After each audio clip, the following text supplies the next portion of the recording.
it's almost like shocking to see on social media. Don't take that idea as your own. Like, that was my idea. I just said Right. it. Me and my brother weren't even around at that time, I right? don't think I ever really thought that far in advance. So when I wanted something, I didn't wait for somebody to give it to me. I always found a way to get it. I'm not doing enough.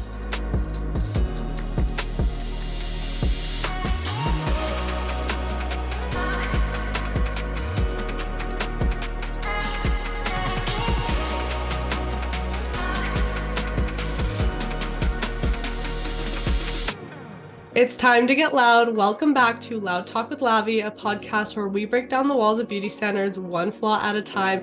And today I have such a special guest. It's such an honor to have you on my podcast, Dimitra Davidson. Thank you so much for joining me on Loud Talk today. I'm really excited to be here. Thank you so much for having me. Yeah, so let's just jump right into it. Dimitra, you are basically a superwoman. You do so much, and you are now the brand founder of not only one brand but two, with Finn launching this year, which was super exciting. I was so happy to also kind of be a part of that, and that's where we met in person for the first time, which was so cool. And that was such a amazing experience in itself. But I want to start off with, a little bit about your background. Maybe let's take it back to your childhood. What did you envision for yourself when you were like a little girl? Did you see yourself being an entrepreneur? Where did that kind of stem from? Yeah, I was really always extremely independent and very much a hustler at a young age. I always sort of gravitated to, give me whatever you guys have. I'll do whatever, I like being busy. So as my very first job, I think I was 13 years old, I started working at Dairy Queen. But and it was my mother who actually met somebody who was hiring, and she actually introduced my sister. And my sister was like, I don't want to work like and I said, I'll do it. And I kind of lied about my age. And, they had to special fit me because I was so little that they didn't have a uniform. They had to custom make it. And so like right at a young age, I wanted to be independent. I always, I always had goals that I always wanted to achieve. So it was very much kind of instinctive. But to be honest, like as a young girl, I didn't really know what an entrepreneur was. I didn't really know what running your own business was going to be like, or even if I had the capabilities. I don't think I ever really thought that far in advance. But what I did always know was that I had goals. So when I wanted something, I didn't wait for somebody to give it to me. I always found a way to get it. And Right. so that was kind of where I prioritized. And, I went off to university, I put myself through school, and then I started to really learn about business because I did a business undergrad. I did BCom at U of T. And that's when I decided, yeah, one day I'm going to run my own business. But even with that, I didn't even know what that was going to look like. Right. So it was a journey for sure. But as a young girl, when people said, what do you want to be? I was like, oh, I want to be a princess. Oh, I want to be an actress. Oh, Yeah. I want to be a doctor. Like I didn't know. Always Yeah. changes. Yeah, no, for sure. I totally relate to that because every year I had new ideas, and I definitely relate to you on the side of how you said you just wanted to like grow up and do everything for yourself. I feel like ever since I was little, my parents always said you always wanted to be an adult, and now that I'm here, I think I feel a lot older than, let's say, my age group, because I've been waiting for this point in my life where I'm independent and can kind of do what I want and work on my goals. But yeah, no, that I can definitely relate to you on a lot of those points. I think a lot of times it drove my parents crazy how many ideas I have, and I was always trying to do them, and they're just like, just calm down. No, you'll get there. But Yeah. no, that's really cool to hear. And I think, it really shows that ambition that you had at a young age is definitely what has brought you to where you are today and able to fulfill your dreams. That's super cool. Obviously, you have these two brands, Indeed and now Finn. Tell me a little bit about the creation of Indeed, your first brand, and how that kind of Mhm. came to be. Because I know you've been working on that one. It's been around for quite a while now. Yeah, Indeed has been around for almost 13 years. Wow. 13 years ago, the beauty industry looked very, very different than it does today. Social media barely even existed back Right. then, and certainly social media did not exist in an area where consumers looked for information for skincare products. It just did not exist in that Mhm. world. And so, very frustrated that I couldn't find results for the needs that I had, and also not understanding. And I'm a, a very holistic person. I'm always really, I'm all about health and making sure that I know what I put in my body. I'm a mom. I want to make sure I know what I'm giving my children. And so I was really frustrated that I didn't know I had some skin issues myself. So acne at a young age, I didn't know that I shouldn't be using benzoyl peroxide for extended periods of time until I went to my dermatologist about 2 years later. And then I had hyperpigmentation and I didn't know what hydroquinone was. But when I looked it up, I realized that it wasn't an ingredient that I wanted to use, even though it was efficacious and we're still using it to this day. I just thought there's got to be some way that I could figure this out. And so it was through that journey. And actually, just even that's really what really drives the innovation with Indeed Labs, even to this day. It's like Right. speaking to consumers. We're very much a problem solution brand. And so I know I'm a consumer myself. So a lot of the products are just born out of this need to bring something to the market that doesn't currently exist. And that's what happened. 13 years ago, we launched a brand that was focused on formulas, focused on the actives that go, going into those formulas, how those actives work together, making sure that they're free from anything harmful. So I never used the word clean, but our brand has always been free from a long list of ingredients that you don't want in your skincare products. We always use the highest levels of the actives. So you're going to get the results, because I wanted results in my Right. skincare. And so all of those variables really were kind of meshed into this one thing, this one idea. And the word indeed means in truth or in fact. And so that was where the name came from, because, we wanted to launch a brand that we were going to bring to consumers that's going to be results driven, but also they can believe what we say. So that was the credibility right out of the gate. And I say we because at the beginning I had partners that I launched the brand with, but soon after we parted ways and I took over, and I've been running the brand ever since by myself. So that was right at the beginning. So I would say for the past 10 years, it's just been, me innovating products with a great team. And then of course, as you know, we launched in Fin, which is our acne system last year. Right. And I definitely want to get into Finn later on, but I want to, deep dive into some of the things you mentioned there. So obviously, you've been working a long time on Indeed. There's so many amazing products within the line. And I love that it is more of an ingredient focused line too. You can really just tell like this ingredient is going to do this to my skin. You see that result come from there. But I did want to ask, what was your kind of background in the, let's say, cosmetic industry? Was it more yourself as a consumer looking to fill a gap in the market? Because I know you said you did an undergrad in commerce. So how did that kind of transition Yeah. from just the strict business degree to the cosmetic industry? Yeah. Well, I've always been one that takes care of my skin, always been a fashion and beauty enthusiast. So at a very young age, I knew all about the skincare products that were available to me as a consumer back then. And like I said, I'm a very, very thorough person. I do my research and I know what's out there and what's available. So when I decided that we were going to be launching in the industry, we hired the right people, the chemists. We built a lab. So we have our own lab and we started formulating products ourselves. I'm not a science major. I did a BCom at U of T, and then I went back for an HR specialist. I was consulting. So I actually worked for 9 years at Tiffany and Company, ran corporate sales. So I know retail, I know luxury goods. I love fashion. I've done a lot of things in my life. And so I think my strengths are really leadership, of course, financial accountability as a business owner, and understanding what you need to make a brand successful. But I understood the creative part. I actually am a very creative person too. So I'm very lucky because I have a business mind. I also have a very creative mind, which is unusual, but that's just the way I am. I have so many ideas that run through my head all the time. And I just feel like it was just the kind of the perfect balance of the two to be able to bring this brand. But more importantly, I've always connected with consumers and listened to consumers. And I think that's what's really driven the brand. So to answer your story, my background is pretty diverse, Yes. but I'm the kind of person that's very thorough and I love to put everything into whatever I'm doing.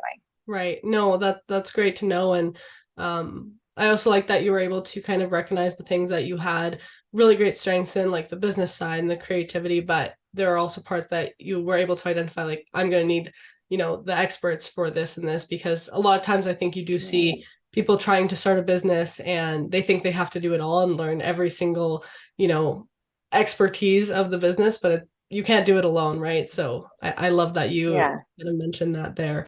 Pivoting from there, you did talk about how the beauty industry was very, very different back then. What was kind of your how should I word this? So when entering the market, I think most people that knew skincare, there were the few main lines that people would go to, or they'd go to a dermatologist. Obviously, releasing a line now is very different. We have social media and kind of a way to connect with consumers. So how did you kind of go to connect with the consumer and get their feedback and know what they're looking for in a new product? Sure, yeah. So when, we decided, sorry, my headset just fell off. This is kind of crazy. I have a little fly flying around. I'm trying to swish it away. I've got my headphones falling.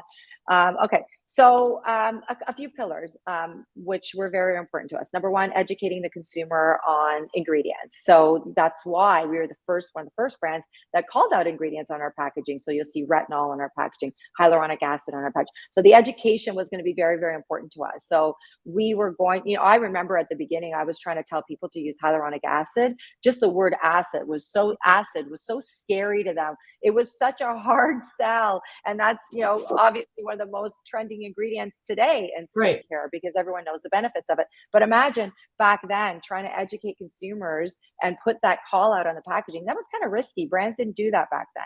So that was one of the pillars, is we were going to use effective ingredients. We were going to scour the world for the latest, the best technology, put us at the highest level of the actives based on the clinical trials so that you get the results, a results driven brand. We were going to use real people. So we see a lot of that today, especially there's a lot of user generated content on social media, but that didn't exist back then. So we literally took real people and we took before and after pictures of them.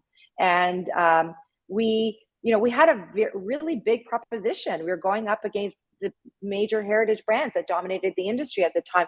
Great brands, but we had a different story to tell. And Right. so using real people, formulas that were effective, a price point that was accessible. The word accessible was really something that we led us from the beginning, and it continues to guide our brand to this day.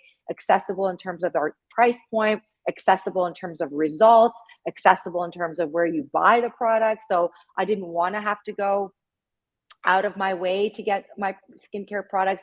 I wanted to be able to buy effective skincare products where I bought my kids' diapers at the time. Yes. So all of those words really factored into it. And because we had such a huge value proposition and we were going up against a lot in the industry, we launched with one of our hero products to this day, actually, Nano Blur. It's the only product within our entire range, which is not a treatment product. It's an instant product. It's our blurring cream.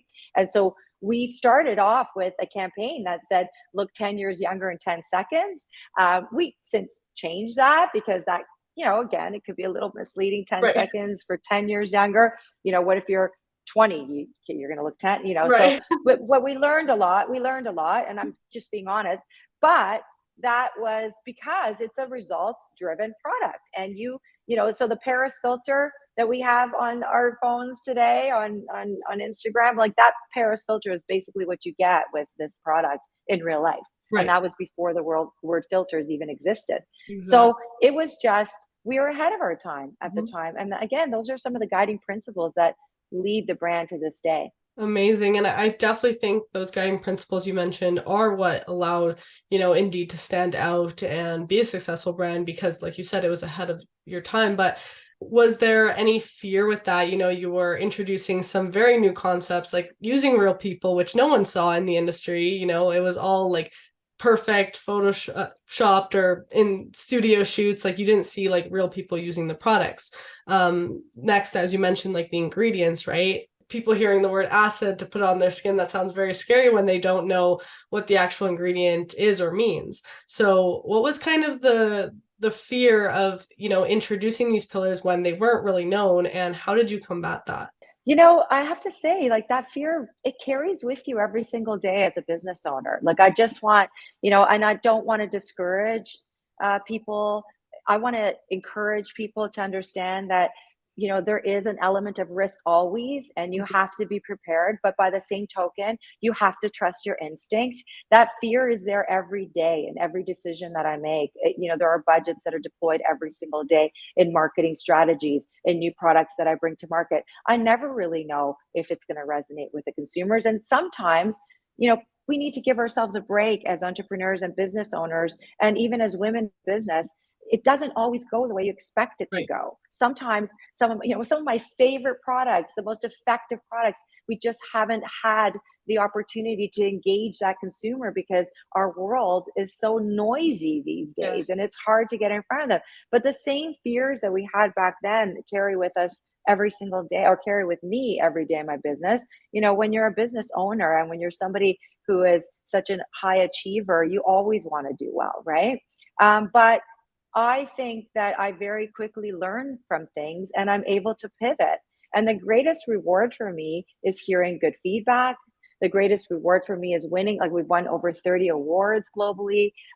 Just seeing the brand continue to thrive and grow, that's the greatest reward for me. But also, on top of that, really connecting. I've mentored so many people. I've given people opportunity in our business. Every year we hire interns and co-op students, and I've seen these people go on to achieve great things in their careers. And so, years ago, I decided to shift my focus and really understand what the purpose it was of me being here. Like, why am I here? What is the purpose? And it was far beyond selling a single product or products. There's a lot more to it. And so that's what is, for me, what guides me. That's what encourages me, because we all have those days where you're Right. nervous, right? It's just an ongoing thing. But it's so rewarding in the end when you could just look back and go, wow, look at everything that I've achieved. Absolutely. And, I often get into that mindset. I'm a very like go person. And sometimes I'm looking at my day and I'm like, I'm not doing enough, and a lot of my friends, when I say that, they're like, what do you mean? Like, you're doing all these things. But when I'm in my head, like, I feel like I should be doing more. And I really have to take a step back and look at, okay, what have I done this year? And that's when I really can see this is what I've done. And I definitely agree with you on the whole purpose thing, because I appreciate your transparency with that too, because I think a lot of people, when they think, oh, I want to start a business, and they say, right, when I hit this goal or make this much in revenue, this is when I'm going to reach my goal and be happy. Or myself as a content creator, it's like, okay, if I hit this many followers, this many subscribers, that's when I'll be good. And it's like that totem pole always just keeps moving with you. So you have to find like that greater purpose behind, the product, the content, whatever your business is based on. So I love that you are very real with that and honest with it, because I think it's important for anyone listening to hear. I do want to talk about, because you mentioned, maybe having to say goodbye to some products that you put a lot of love and work into that just didn't hit with the market because of all the noise that's there. I know one of my favorite products from Indeed, the green nano blur, that you guys don't no longer sell. I was so heartbroken to hear, Oh, because I love that product to death. Mine literally didn't even have the words on it anymore. It was just like a way too oh, so much. But how do you deal with that, when you've put in so much work into a product and it doesn't hit? Because I know for me, with content creating, I put so much time into a video and maybe it flops, and then the video that like I kind of just put together randomly, that's of course the one that goes viral, and it can be frustrating. So I want yeah. to hear from your side how you deal with Yeah. Well, every one of my products that come to market, there's so much thought put behind them, and they're like my babies. I've just put so much work into them. Funny you should say the green color corrector. I literally had someone call me yesterday say, "Are you home? My 13-year-old daughter wants me to pick up a color corrector and I can't find it anywhere." And then I had somebody, a global makeup artist, actually recently reached out to me, and she said, "No, I can't believe that you've discontinued your yeah. green color corrector." So they're not gone forever. We might bring them back. Okay. It's just a business model. It really Yeah. is. It's just a business model, and we've gotten really, really good. One of the things that um, really frustrates me in this industry is all of the waste. And so I've gotten really good with forecasting and phasing things out so there's minimal waste. And so that's kind of what I look at as a business. And again, as I said, my background is in finance, right? So analytics is very, very important. And so when I look at things and say, okay, Do they have enough traction? Do we have the right distribution networks? Like, perhaps the green color correctors, just where they were in their distribution wasn't where people go to buy correctors. And so that's, maybe why it didn't get as much traction. But how do I deal with it? I never, you know what? I have a saying. I say this to my children all the time. And maybe this is how I look at my business. I just thought about it right now. My kids live all over the world. So when they leave, I don't say goodbye, I say for now. And so perhaps that's just the way I approach my business Mhm. too. When I phase a product out, I never say goodbye, I just say for now. Right. No, I love that. I love that. And I think that's a really good mindset to keep because, obviously we all get different expectations. And I'm sure I like how you kind of go into it. I put this work into the product, it's good, but now it's kind of up to the consumers and the market. And you handle that from, a business standpoint, which I think is really cool. You talk a lot about community when you talk about your brand. And I think that's so important. And sometimes with other big conglomerate brands, you don't really feel that connection as much, I would say, to, let's say, the people behind the brand. I think with Indeed, I definitely felt that as first a consumer, but then also getting to know the brand and yourself, it definitely feels like one big community. How have you worked to maintain that and also transition it from the early days to now being kind of more on a social media, in a social media world where everyone's Yeah. on Instagram and stuff? Yeah. We, first of all, again, having been in this business for a long time, I don't forget the people along the road with the journey. I think that that's a really important part of your community, is just kind of always trying to stay connected. Mhm. Mind you, not easy, because, as your company grows and as your business diversifies and expands, it's so hard to stay connected all the time. But I think that one of the things that people have always said to me is I'm very accessible as a CEO, and I try to make myself um, you know, accessible to our community and our people as much as I can. I do other things when I can't be there to connect with our consumers. And so you had the benefit, you've experienced our studio here, which I'm actually sitting in today. I created this studio for content creators in our community to be able to come in, collaborate with my team, share ideas. And it's not just, creators in our beauty world, it's just all kinds of content creators. We have people that come into our studio. We welcome, people that run their own businesses. We welcome artists come in. So we have pop-ups all the time, and and people just love that. We welcome them in to give them an opportunity to showcase their work in in an area where there's a high traffic outside, where they can't maybe afford their own retail space. And Right. so those are some of the things that I do just because I think it's important to give back. And I also recognize, so if I meet someone, for example, like, I was out and about and I met two girls that had graduated from Ryerson and they were in the fashion program there. One of them was she launched a brand of bathing suits. The other one was doing jewelry. I welcomed them to come in and showcase their work. And that's just a small example. We do that all the time. So for me, that's just an example of what community means to me. And then community for the brand means to, constantly showcase those people, the fans of our brand, make sure that they have a voice within our social channels. And also I learn from them. I go to community and I welcome their feedback. So a lot of the products that I have created, they've been created out of a need. People say to me, why don't you have a so and so? Why don't you have something for my skin type? And then the first thing I do is come right back to our lab. Obviously, as I said earlier, I have the luxury of our own lab with our own chemists, and I work together with our chemists. I tell them what I want, and together we formulate products. So I think that real connection to the consumer is basically, I think, where you're seeing. Again, I can't speak for other brands, but I can speak for myself. I've learned so much from our consumers. I've learned so much from our fans. I learned so much from my family, our friends. And so I do feel like I have a responsibility to give back to them. No, that's so great to hear. And I love how, you stand for that, Indeed stands for that. And I can definitely say as someone on the other side of it, like that definitely shows through with the brand. And I just think it makes it feel a lot more like a community than just, very like consumer brand, kind of that wall in Yeah, between. So I really like that. I do kind of want to pivot here thank because I you. know that you are a mom.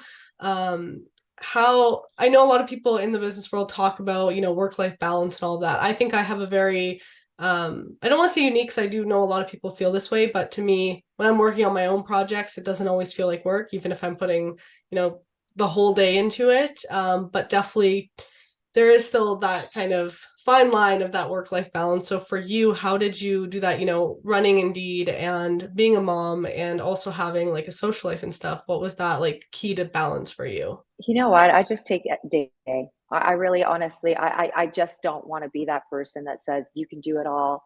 And Right. I'm not going to pretend that I haven't had my days.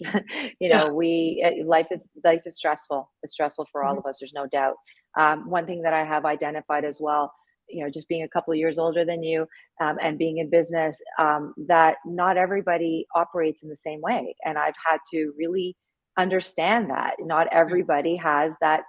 For some reason, am wired with an energy that is crazy. Like I have Yeah. a lot of energy. I wake up in the morning at 6 a.m. and I go nonstop. But I will tell you that the minute I feel like I can't do that, I shut myself down. I do. So how do I balance? I've had a lot of help with my kids. I have a sister who's amazing. She helped me out a lot with my children. I traveled quite a bit. I have felt very guilty often for missing major milestones. But then by the same token, I've given my girls, I have three daughters. I feel like I've set a good example for them. I am there for them. I will drop everything I'm doing if my kids call. So I don't care if I'm in a call. I don't care where I am. If my kids need me, I drop everything I'm doing. I did have a rule when my girls were in school, and that was to pick them up, drop them off at school in the morning, pick them up after school, so I could hear, um, you know, I could see in their eyes what happened throughout the day. You know that right away when you pick them up from school, they have a good day or a bad day. And, you just kind of keep going. And so, again, like some days are good and some days are bad. When I traveled, I always wanted to make sure that my kids were with family so that they felt like they were still connected to me in some way. And I'm very lucky. I'm lucky. Yeah. I realize that I'm so, so lucky. Not everybody has family, not everybody has support.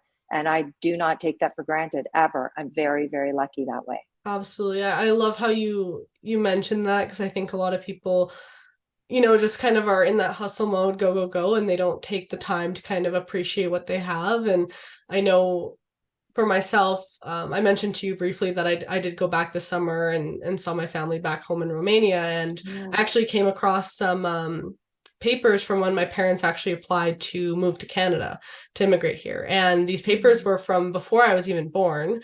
It took them 4 years to get their visa. And in these papers, my dad was already writing saying, we want to move to Canada to give our children a better life when me and my brother weren't even around at that time, right? Aw. So I think for me, that's always been a huge motivator. That's like, I'm given this opportunity to be here, have an education, live out my dreams. Well, I better do it, and I'm very grateful for Mhm. that as well. And as you said, like it gets busy, it gets super stressful, but at the same time, I also feel very lucky to feel the stress of school and whatnot because not Yeah. everyone gets to do that. And with the whole feeling like you're wired different, I think these last couple of years I've been starting to understand that a bit more because I've always kind of been like, I don't understand why, my sibling or my friends can't just do this too. Or, if people say, well, I've had a really hard week at work, I just want to like relax this weekend. I'm like, what the heck? Like, let's go do something, right? Like, I never understood that, social battery recharge or even work recharge because I feel like I'm so high energy all the time. My boyfriend always tells me, he's like, you're always just jumping off the walls with everything you want to do. So this year I worked in a 9 to 5 job for my engineering internship, and I finally, I think, started to kind of grasp that and be like, okay, like not everyone is wired the same way, and that's okay. And that's what makes, a good team. And Yeah. everyone has the same goals as I do or wants what I have. And I think that's what also makes the world go round because I think if everyone wanted to be business owners, then you couldn't really have a business, right? You can really believe. Yeah. So Exactly. yeah, no, Yeah, we it's all complement one another. And people that don't work at the same pace that we do, they yeah, ground me. And I've learned that you're learning that through work. I'm learning that through my children in our community. I thought my girls for sure would want to, do what I'm doing. And, two of my girls have already graduated from university. One of them is back in animation school now. And my older girls, they didn't want, they just, this was not their world. And I was like, oh, okay, well, I guess, then you do you. You can't you really can't plan things for other people, but what you can do is learn from others. So what I'm starting to learn is I have an eye for detail. And as I said earlier, I'm very creative, and I will see things that other people do not see. I also have a financial literacy. So I can look at a spreadsheet and the one most important number just jumps at me, but it doesn't always jump at everybody. So Right. I walk around going, how did you not see that? How did you not see that? And I'm like, because they're not wired like me, and Right. that's okay. They're wired differently. I have to learn from them too. Yeah. And so you just kind of learn these things as you go along. But yeah, I'm with you. I mean, you know, I think we kind of learn a lot from our communities, and I really, really appreciate that a lot. I really, really do. Yeah, and I love how you talked about that you've learned so much from your kids too. And I've thought about this, I'm not planning to have kids anytime soon, but I was thinking, I'm like, will, my kids be interested in like STEM like I am, or have that drive? And I've had these conversations with my boyfriend as well, because he's very similar to me. We're both like very high energy. He's very like entrepreneurial as well. So I think we talk a lot about that. Like, what if our kids like want nothing to do with this, And I think it's a little like strange when you think of it that way, but I think Yeah. opening your mind up to being like, well, I can learn a lot from seeing that different type of personality. That's a really great thing to hear, and I'll definitely keep that in Yeah. mind, in the future when, Yeah. when I do Yeah. have kids myself. Yeah. Well, yeah. So Okay. jumping That's back cool. to those different pillars you had set for Indeed, obviously we already talked about how they kind of went against what the industry had at that point. How do you think that Indeed kind of broke through the industry also with comparing to like beauty standards and stuff? Because I think, beauty standards change all the time, but I think beauty standards back then were a lot different than they are now. I think a lot, we're starting to have more openness Yeah. now and, take down that barrier of filters or whatever. But how did you kind of tackle beauty standards back then when you released Indeed? Yeah, and so that again, that was one of our big focus when we first launched Indeed Labs was to identify the fact that not everybody looks like the images that you're seeing. Right. Most of the advertising back there was print, or back Mhm. then was print, and so we looked at these beautiful glossy magazines, and the models obviously airbrushed, they had to look a certain way. In fact, actually, one of a funny story, one of the first models that we used for NanoBlur when we launched NanoBlur was someone in our community, and she was a real person, and we used her in our campaigning because the product just worked so great on her skin. But one of the publications that we tried to put a print ad in wouldn't accept the photo because they said she wasn't attractive enough for their magazine. And years later, I called them on it in a meeting that we had, and they said, wow, I said, we were going to break down those standards. Right. And so right from the beginning, we did things differently. We were going to take real people, and we were going to show them that, you can aspire to own your own beauty, whatever that means to you. That was, our tagline right from the beginning was real results, real beauty. The beauty standards were not real. And that's hard. That is hard. I have 3 daughters and I'm a consumer myself. I've always had a hard time with it. We Mhm. all do, right? And so that was one of the most frustrating things for me as a young adult, not finding products that worked, not knowing, why I was looking at something that was never for me going to be attainable. I'm not going to look like that. So, And so we didn't use celebrity endorsements. We didn't use airbrush models. We used real people. And that was something that we started. We did that. Indeed Labs did that. That was a real movement. And we started that, I think, that dialogue and that narrative years ago. that I love that. It was so ahead of its time, and I think now Yeah. that conversation is a little bit more accepted, but I can't even imagine kind of, going through that then. And I'm so happy that the brand has stuck with that and you have stuck with that even when being shut down by print and stuff, because it's so important. And I think it's such a common experience, especially as women, of not feeling like enough when we're looking at products and advertisements. And, we are all like huge consumers of beauty products. And I know I started YouTube when I was 13, and that's also when I started experiencing acne. And being on YouTube, in 2014, it was, no one on the internet, had my skin type. I never saw it. Mhm. All of the influencers out there had perfect skin. Their makeup looked perfect because they had the perfect lighting, or, like even the camera I have now, it has a blurring effect on it. It's super easy to put on. And I think it's very misleading. And when I started posting, more real content, and it's so silly that we have to like say, like declare like this is real content, and it really shows the fact that how Mhm. far we've gone with the filters and editing, that now when we post something real, it's almost like shocking to see on social media.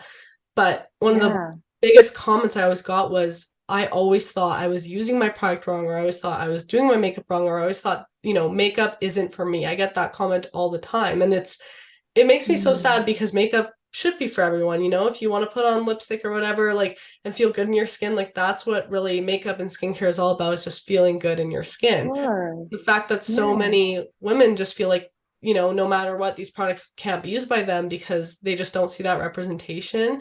It's really Yeah. sad. So I love that Indeed kind of stuck with that, and also kind of started that trend too, so far back, Yeah. because, now it's even kind of More not super mainstream. common, Yeah.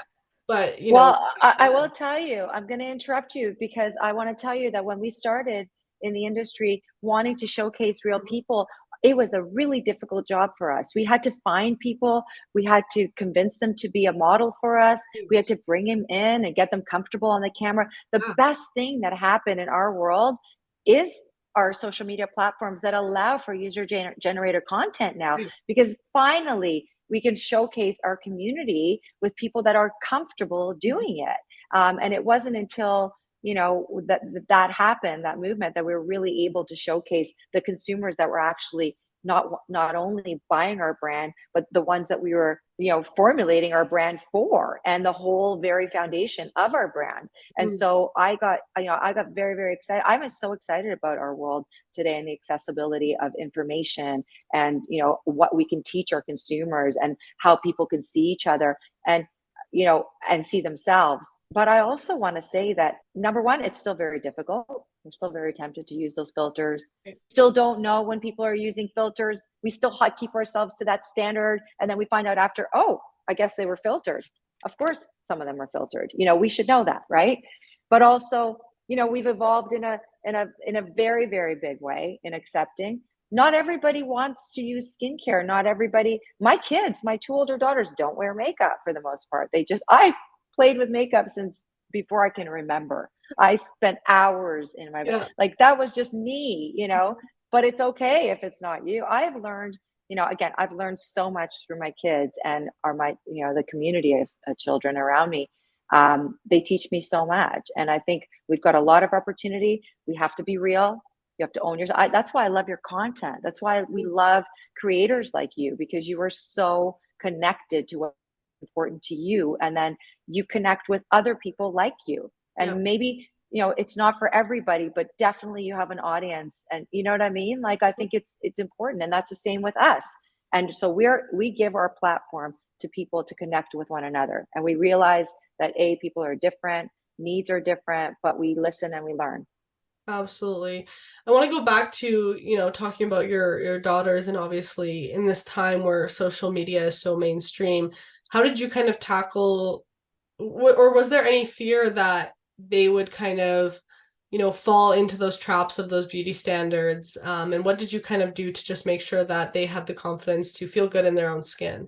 I think it wasn't until they went away, Mm, away to school, and started, really spreading their wings and right, discovering themselves.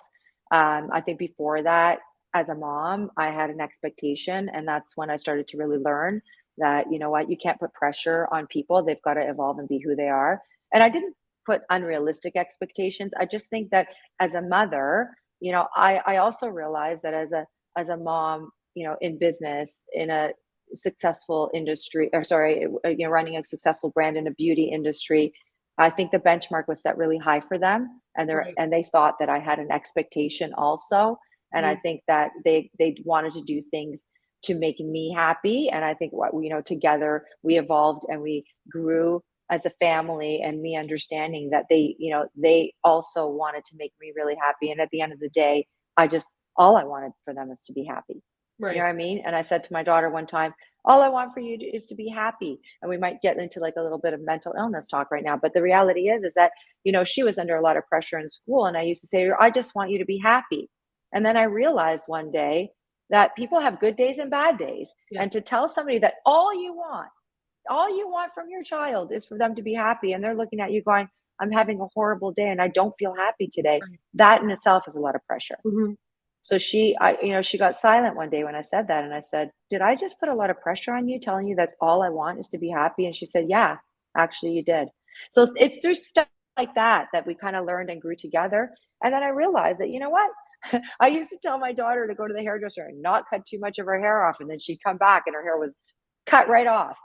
And I was like, okay, she's being a rebel. Yeah. She's not doing what mom wants her to do. Yeah. You know what I mean? And then I just left her. I'm like, do you like your hair like that? Or are you just trying to be a rebel? And she said, I like my hair really short. And I said, well, go for it. Because that's you then. I don't know. Don't ask me my opinion. Right. I think you look great. Right. Absolutely. I know my mom, I mean, she's been like my biggest supporter through my whole journey on social media. But I remember when I started, and I started at 13. So like, I don't know, I was just posting like random beauty videos and stuff in my room. Like the quality, obviously, like I saw this thing yesterday that was like, your first video, your first podcast, your first video, Yeah. be bad, you just gotta start. So it was kind of like that, but she would always be like, Lavinia, your hair was like this, or like you could have closed your closet door, all these things, because she's a very analytical and kind of perfectionist type person. And I would do, I was experimenting with makeup. I was 13. I was just learning how to do it. And she'd be like, oh, like, your lip liner's off today, or blah, blah, blah.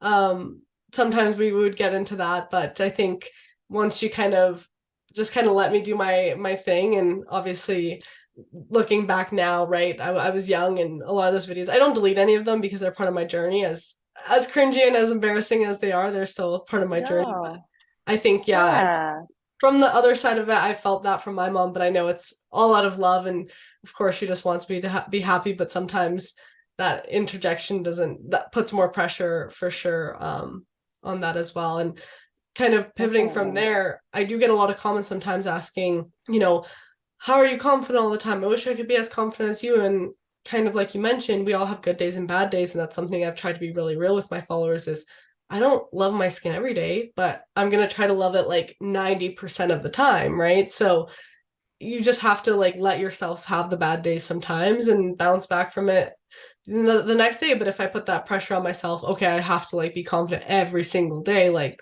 you're gonna crash from the pressure. It's a lot of pressure. For sure. A lot of pressure. Absolutely. Did you ever feel, any pressure being a woman in business, or feel like you had to kind of do more to show that you are an expert in this field? Did you ever feel any of that? Yeah, I think definitely. I feel like I've always felt pressure as a woman in general. Okay. You got to do it all. You got to take care of the family. You got to, in this industry, you got to look good all the time. That's a lot of pressure, right? I feel like because I was the kind of person that was just going to do what I wanted to do. I'm stubborn, I'm focused, I'm goal oriented. I didn't let anyone stand in my way, really. So I think that maybe it was just having those blinders on, that if I walked into meetings, I was like, I'm here because I'm an expert. Right. Look at me any way you will. I don't care if you think I'm a woman that doesn't know what she's talking about. But yeah, definitely, for sure. I think for sure there are times where I've had to say, hello, did you guys just hear me? I think I just said that. Right. Yeah, because I'm a woman. Like I'm definitely, but I'm the kind of person that will just call people on stuff. I'll say like, don't take that idea as your own. Like that was my idea. I just said it, and then I just move on from it.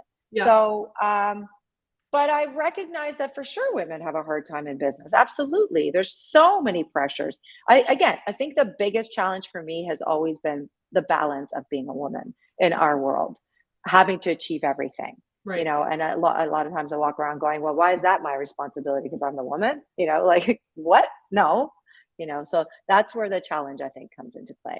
Absolutely. And you mentioned the pressure of, always looking good or looking put together in this industry. And it's actually interesting because I remember when I started working at my 9 to 5 job or even going to school, I always felt like with my skin, people would almost not take me seriously because, I had acne or it made me look younger, or even that I was super into fashion. I remember being in high school and one of my teachers asked me, "What do you want to do after high school?" And in high school and first couple of years of university, I was always dressed up. Like people were like, "Where are you going?" "It's just school." And I'm like, "I love fashion. I love heels. I love makeup." I would show up in full glam every day. And this teacher asked me, "What do you want to do?" And I said, "Oh, I want to go into engineering." And I'm not kidding you, Dimitra. He looked me up and down and goes, "You, an engineer?" And I was like, "Yep." And he's like, "You can't wear heels like in the field." And I'm like, "Well, I'll just have to change my shoes when I get to the field, you know?" Oh my So gosh. my motto has always been like, people will judge you no matter what you do. People will underestimate you. You just have to go out and show them that you can actually do it. It's been the same with my content. People always refer to my videos when I was younger as like my little videos that I did. No one took me seriously when I referred to it as a Yeah. business or how seriously I took it. And now on the flip side, where I'm today, people tell me, "Oh, it's so great that you've been able to create this platform and run this business at such a young age." And it's like, well, I've been doing the same thing all these years. It's just now I have like the title of like success, right? That I didn't have when Yeah. I started out. But You yeah, I started want to out. hear from you. Sorry, I kind of went on off on a tangent, but I want to hear from you kind of how you navigate that pressure of looking put together and especially being brand owner in the beauty industry as well. Well, first of all, I take really good care of myself, like really, really good care of myself. I take, like I said earlier, if I feel like I need to shut down, I shut down. I take time for myself. I wake up early, I meditate, I write, so I get my thoughts out of my head.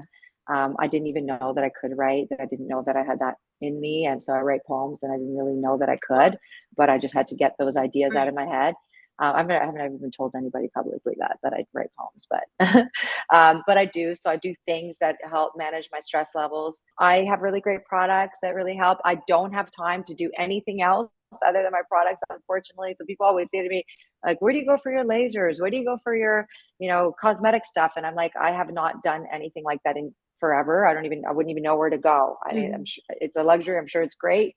Never once, never done anything cosmetic. I just don't have time for it and I just don't do it.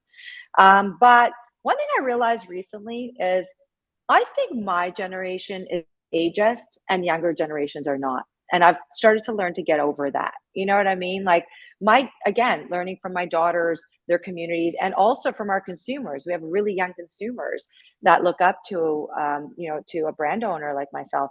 And my generation would always go, "Oh, I'm getting old," and younger generations, I don't think, younger generations think like that.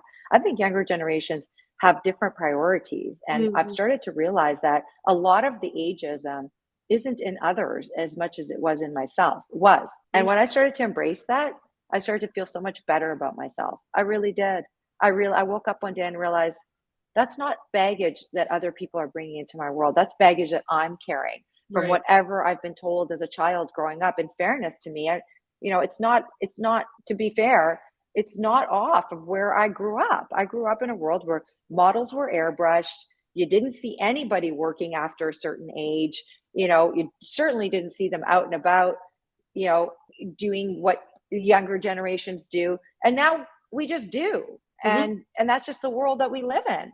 And younger generations are so accepting of that. And in fact, they think it's, she's cool. I can learn something from, we can hang out. I can learn something from her. Exactly. Or I get compliments, which, and so I thought that's my baggage. I'm going to let that go. Nobody cares how old I am. So that's kind of one of the ways I sort of approach it. I don't know if it's good or bad. It just kind of works for me. No, absolutely. I really love everything you just said there, and I definitely resonate with it because I think just kind of having that switch go off, I think I experienced that even with my struggles with my skin of having that switch go off. And it's like, like I feel upset in my skin, but it's like based off all these standards that have just been ingrained into my mind, all these years. And once you kind of just realize like, this doesn't stop me from doing what I want to do. This doesn't stop me from being happy. That's really a choice that I have to make to kind of let that go.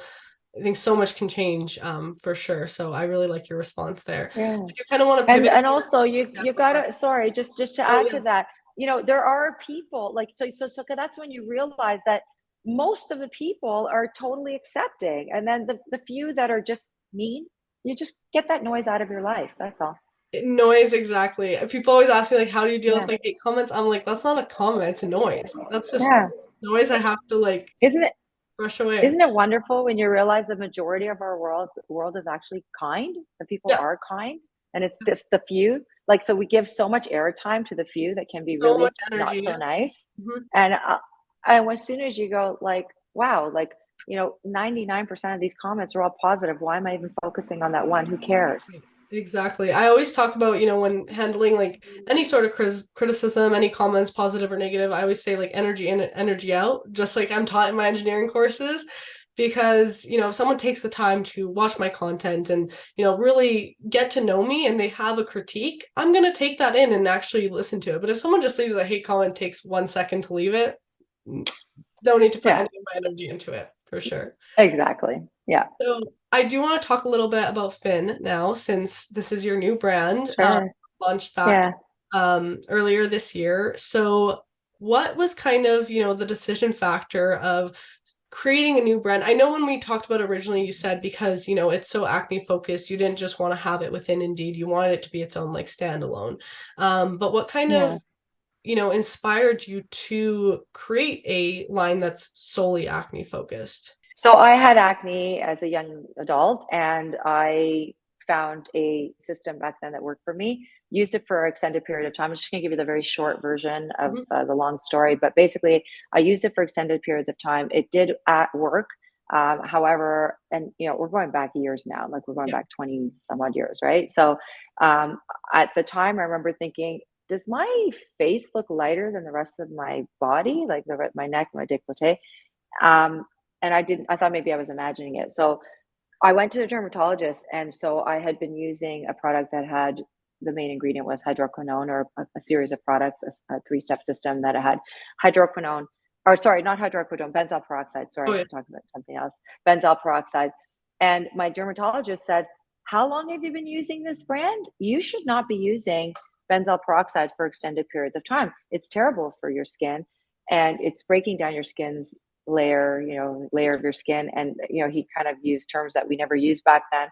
And I was so nervous, so nervous. So for years, just being in this industry, obviously you hear the major concerns from consumers. One of them is acne, and when are you going to have a product that treats acne? And the only way that we knew to treat acne, the science behind acne treatments that were effective, were using benzoyl peroxide, salicylic acid, and things that break down your skin's barrier, that can be effective in the very short term, but are not sustainable in the long term.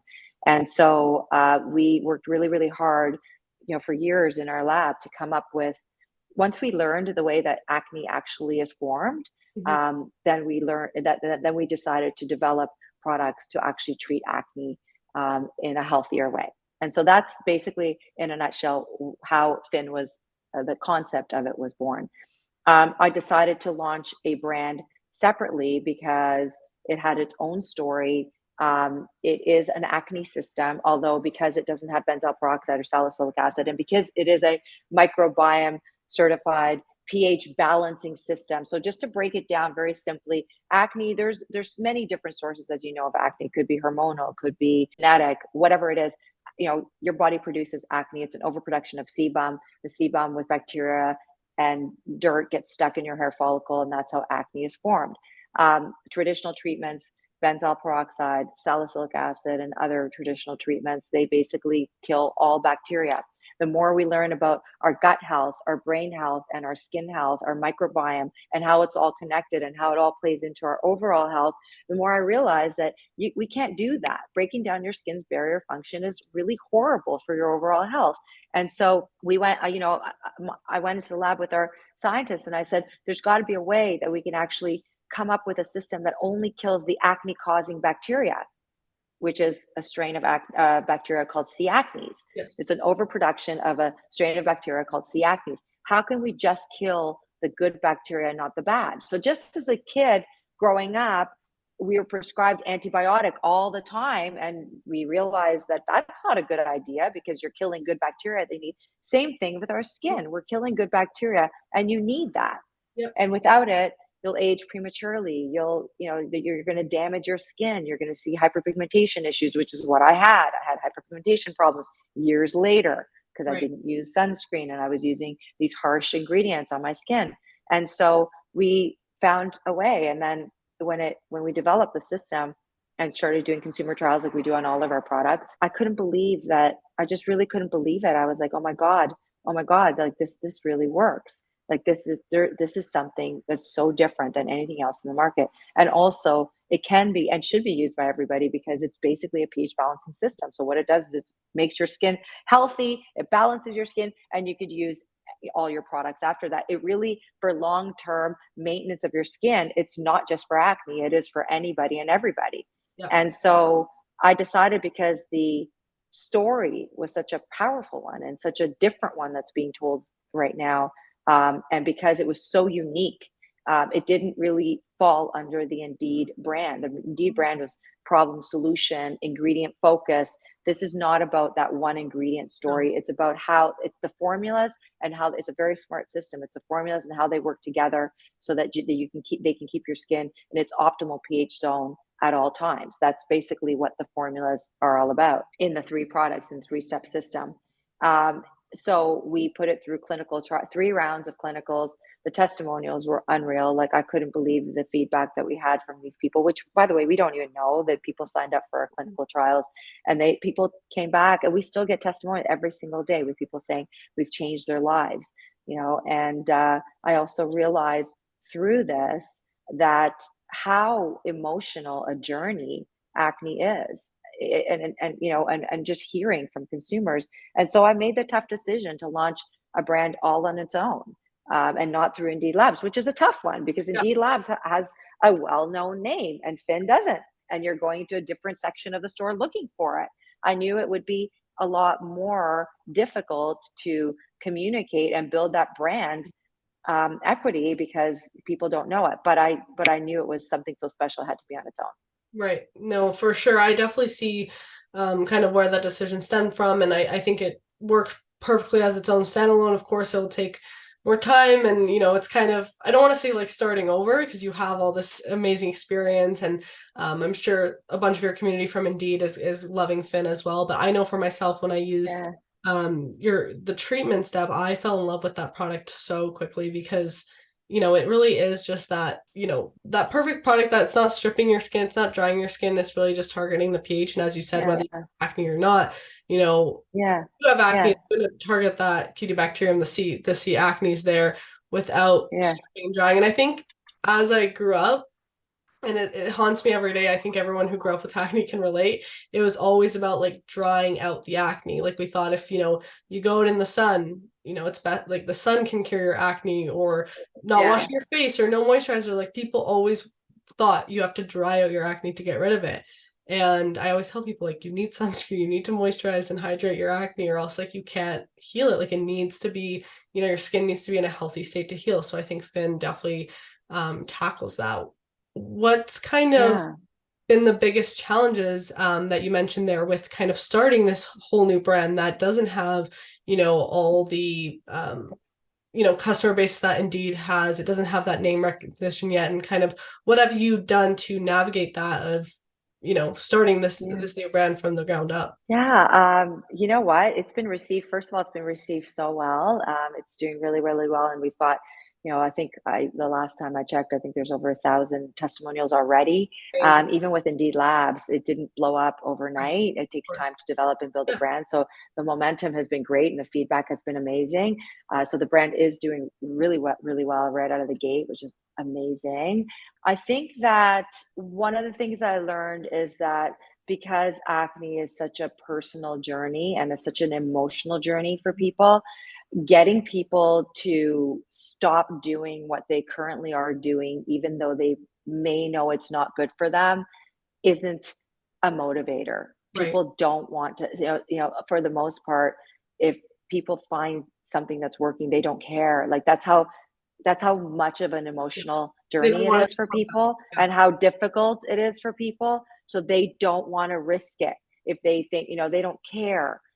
So but the again, the thing about it, Fin, is it is a sustainable system. So, a lot of these other systems, you can't use them indefinitely. Mhm. And, even if you do something a little bit more aggressive, like people that do like an Accutane, for example. You might have to do it again after. And so those things are not so sustainable. And that's the difference. But I have to tell you, like, that education is a big factor in everything I do, even with Indeed Labs, educating younger consumers that they should be using retinol in their 30s for sure, because your cell turnover slows down considerably. And if you want to start using it later, then the signs are already there. You can't reverse them.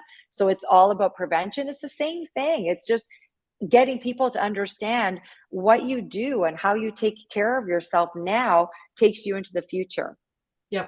And being really, really monitoring and taking care of that, and looking at, you have to look more long term. So I think that was the big one for me with acne, is a different level of emotion involved. I think that was kind of the bigger thing, the bigger call out for me.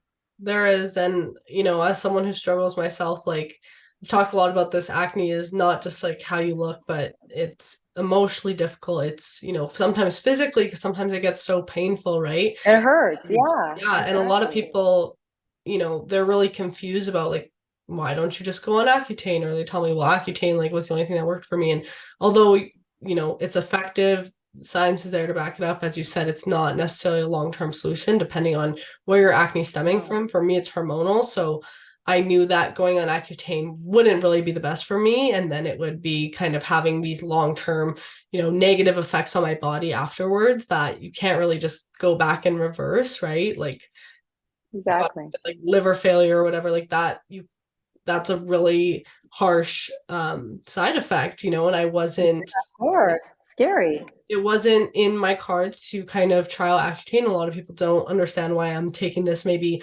longer route of trying to balance out my hormones and really look at, my diet, my sleep. And obviously it's a very long journey and it changes, I swear, like all the time, of trying to navigate new things. And you think you crack the code on one thing and another thing comes up, but I would way rather do this and I feel like be more in control. Even though I can't control how my skin is, I can control how my body's reacting. And then I'm at least getting educated on, okay, if I do this, I'll get this effect. So kind of in the same thing with skincare, right? Like, I totally see why people are afraid to leave the products that they think are working, and they are working, but they might not be the best solution because of that. And the other thing is, be patient. Yes. Be patient. There's so much dirt and debris that's trapped underneath your skin, and so in those hair follicle, you got to purge it. You're going to go through a process of purging before it clears up.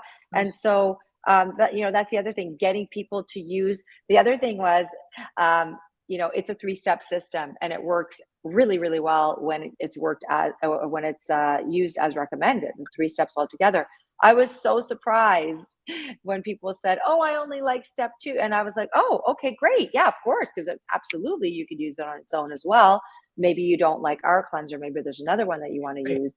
But it's that consistency and staying within that routine and being patient for the results. Like, after 2 weeks, you'll start seeing results. 30 days, and then 56 days. I mean, the before and afters are just, it's just, and also like our results, over 90% of consumers saw a difference. So those are really great results. But those are the kind of the biggest call outs. People are impatient and people are afraid.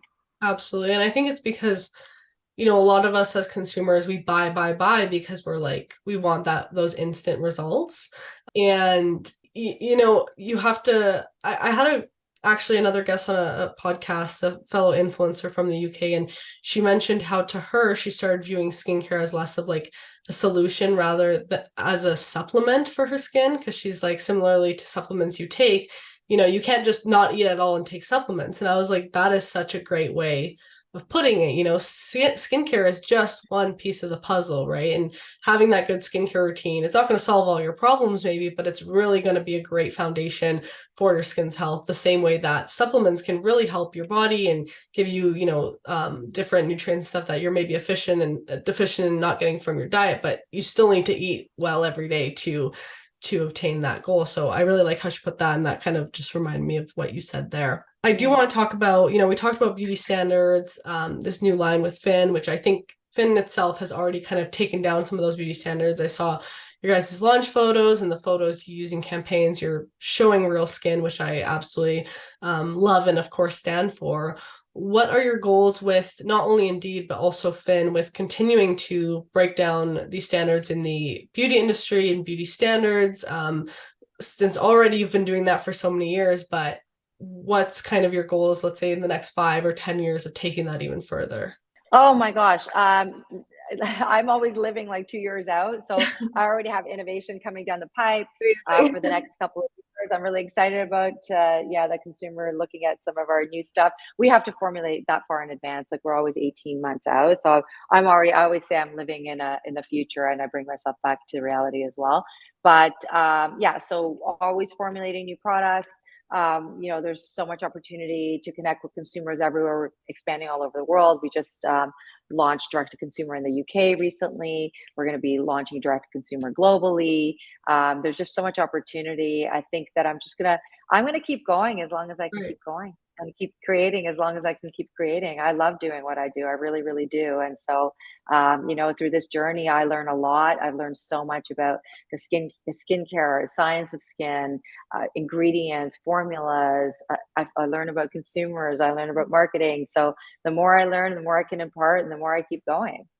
I love that. No, and it's so great to hear your passion for it. And I think that's why you've been able to create such a successful brand. Yeah. And now, all the luck with Finn. I know that the response you guys are getting is already amazing. I love, as I said, the treatment. Like, I couldn't believe how Mm, smooth my skin was in just like a month of using it. So really that's enjoyed that. great. But I'm so yeah, happy to hear that. that's so great to Yeah. hear. I'm more out of a curiosity standpoint since, you said you're always working on new products. Has there ever been products that you've worked on, for however much time, months to years, and then not released? Yeah, we do that all the time. Yeah, yeah, yeah. I mean, I have, we always have, I would say like no less than maybe 12 concepts going at all times. And then we Okay. just decide what we're going to bring to market. So sometimes I pivot and Right. change gears and go, okay, this is what we have to bring next. But yeah, always. I can't help myself. Like I'm like so creative that the ideas are coming out. Like I have to stop throwing ideas at my team. Right. But there's always lots and lots and lots going on. But yes, that is a very real thing that happens in business all the time. You just got to figure it out and keep going. Right. And kind of, one of the last questions I'll ask, how have you kind of navigated working and releasing product in such a saturated market? Because especially now, I feel like releasing a brand in, especially in like the women's space, there's so many brands out there, and it feels like, everyone's just trying to come out with the new best, the next thing. How do you kind of navigate that and that competition of how many products I've there been really lucky. We've been like first to market a lot, and are? so I pride myself on that. And oftentimes, you may have not even heard of the product that we have and or have had in the past because it just might be one of our quieter Right. products. But I don't, I listen. I don't like to bring anything to market that already exists. I think that if you're saturating the market, that doesn't help the world and help Yeah. anybody. I'm always going to launch products with an angle, a different, a point of difference that doesn't Mhm. exist, or I don't launch at all. But yeah, I think I feel like, yeah, I think that's kind of just sort of my guiding light. If it already exists and if it's not going to do something different or better, then there's no point in doing it. So always a point of difference. So if it's going to be like something that may exist in the market, but it's inaccessible because it's a very high price point, Mhm. then I might bring it to the consumer in a more accessible form, Right. with and the same effectiveness and the same quality. Or I'll bring up, something that doesn't exist. I might merge. Sometimes there's a hybrid of a product. So, for example, when we launched our nano bronzing drops, back then bronzers did not exist with all the actives that we have in it, with the antioxidant and with hyaluronic acid, and so it didn't exist. And so, Right. for me, it was a skincare product with a bronzing in it. So yeah, so always a point of difference. Otherwise, I just won't do it. Yeah, speaking of Nano Bronze, I love that product. I do hope, I mean, I know you have a bunch of amazing things in the works for Indeed, but that product is such a cool, as you said, hybrid product that kind of gives you that makeup look, but still has benefits to the skin. Hopefully Indeed does more products. Yeah, it's so I good. love Nano Oh, we Bronze love so much. it. It's one of our top sellers. It's so good. It's my favorite. I have it Yeah, on right now. love it. Well, I formulated it because I wanted it for myself. Yeah. That was exactly, there's a story behind it. I was doing press and I wanted, okay, it's a little bit of a long story, and I know we don't have a lot of time, but I'll tell you about the story about another time. But that definitely, like, it was a need that I had, and I called my team and I'm like, get on it. We're creating a bronzer with Right. skincare, actives in it right now. Yeah, and I think that's probably one of the best approaches you can take. It's like if there's Yeah. something missing in your routine, then it's probably missing in someone Yeah. else too, right? So no, Exactly. that's Yep. amazing. And our lip products, our volumizing lip products, same thing. Love Lip those. product, volumizing products on the market, they sting and I didn't like them. And, they say that they're going to, plump your lips, but that stinging, it basically irritates your lips temporarily, but then longer term, it doesn't, doesn't do anything. And so, and then my lips dried out Mhm. after. And so I was like, okay, I don't like the volumizing products on the market. I want something that's a grab and go item because my lips are always dry. I want it to have volumizing, but can we address those little lines at the top Yeah. of your lips as well? And sometimes your lips get discolored from the sun. Can we do something for discoloring? And can we put hyaluronic acid in it so that it plumps your lips and keeps them hydrated? And so I was like, da, da, da, da. And then that's how our lip volumizing products came to market, and now it's all about volumizing lip. I Yes. mean, everybody's just launched it, but ours have been in the market forever. So that's kind of like, I love that. I love that when a trend is such a good one that that others do the same thing. That just means that it's a It's a really good idea. big deal Yeah. and people like it. What's the saying? Copying is the best form of flattery, or how does Right. the saying go? Yeah. Yeah. So anyway, Absolutely. Well, Dimitra, thank you so much for your time today. It was so amazing speaking to you, hearing more thank about, you. your business and kind of how you handle everything. And you're definitely a very inspiring person. I'm sure to anyone listening, they can get the same. But I also, as you mentioned, I appreciate how, available you are as a CEO to connect with not only me, but your community. So I think that's very much appreciated. You don't see that all the time with brands. So I really appreciate that. And thank you for coming on the podcast. My pleasure. Thank you so much for having me. And I wish you so much success this year in all of your endeavors. You're a dynamo. You really are. Thank you. Thank you. Well, to anyone listening, you can go check out Indeed and Finn. I'll have both in the description if you're watching on YouTube. And if you are, make sure to give this video a thumbs up and comment down below what you want to see next or what guests you want me to have on, or just tell me something you love about your skin today, whatever you want to comment. And if you're listening in on Spotify, Apple, or any other streaming platform, make sure to give this podcast a 5-star rating and go check out the YouTube version as well, since we do film video. That is it for this episode of Loud Talk. Thank you, Dimitra, for getting loud with me. And to anyone listening, you'll hear from me in the next episode of Loud Talk with Lavi. Bye, everyone.